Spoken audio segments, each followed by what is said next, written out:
কিছু কিছু গল্পের শেষটা যে এতটা কষ্টের, এই গল্পটা না শুনলে কখনোই বুঝবে না।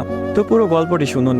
একটি 19 বছর বয়সী মেয়ে তার প্রেমিকের কাছে গিয়ে বলে, আমার 20তম জন্মদিনে তুমি আমাকে কি উপহার দিবে? ছেলেটি মুচকি হেসে বলল, এখনো তো অনেক সময় আছে, আর সময় হলে তুমি তোমার জন্মদিনের উপহার পেয়ে যাবে। বেশ কিছুদিন যাওয়ার পর একদিন হঠাৎ করে এই মেয়েটি অজ্ঞান হয়ে যায়। বাসার সবাই বেশ অস্থির হয়ে যায়, কিছুই বুঝে উঠতে পারছিল না কেউ কি হয়েছে মেয়েটার। তারপর সবাই মিলে তাকে হাসপাতালে নিয়ে গেল। হাসপাতালের ডাক্তার অনেক পরীক্ষা নিরীক্ষা করার পর তার পরিবারকে জানালো, সাদিয়ার হার্টে একটা ছিদ্র ধরা পড়েছে। এখন যদি খুব তাড়াতাড়ি হার্ট পরিবর্তন না করা হয়, তাহলে হয়তো সাদিয়াকে আর বাঁচানো সম্ভব হবে না। সবাই এই কথাটি শুনে কান্নায় ভেঙে পড়ল।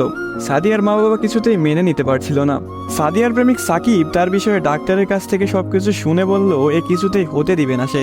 তারপর সাকিব মেয়েটির রুমে গেল, দেখলো তার ভালোবাসার মানুষটি বিছানায় শুয়ে আছে। সাকিবের কাছে যেতে এই মেয়েটি বলল, সাকিব, আমি মনে হয় আর বাঁচবো না। সাদিয়ার চোখের পানি মুছে দিয়ে সাকিব বলল, কে বলেছে তুমি বাঁচবে না? তুমি খুব শীঘ্রই ভালো হয়ে যাবে। মেয়েটি বলল, তুমি কি করে জানলে? ডাক্তার তো বলেছে আমার হার্টে একটা ছিদ্র ধরা পড়েছে, আর আমাকে বাঁচানো সম্ভব না। ধুর পাগলি, তোমার কিছুই হবে না, দেখো তুমি ভালো হয়ে যাবে।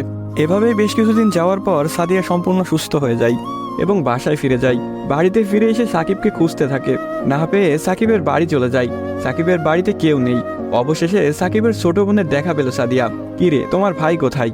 সাকিবের বোন কোনো কথা না বলে হাতের ইশারা করে সাকিবের রুমটা দেখিয়ে বলে উঠল, টেবিলের উপরে আপনার জন্য একটা চিরকুট রাখা আছে। সাদিয়া কথাটি শুনে রুমে গিয়ে চিরকুট হাতে নিয়ে পড়তে শুরু করলো।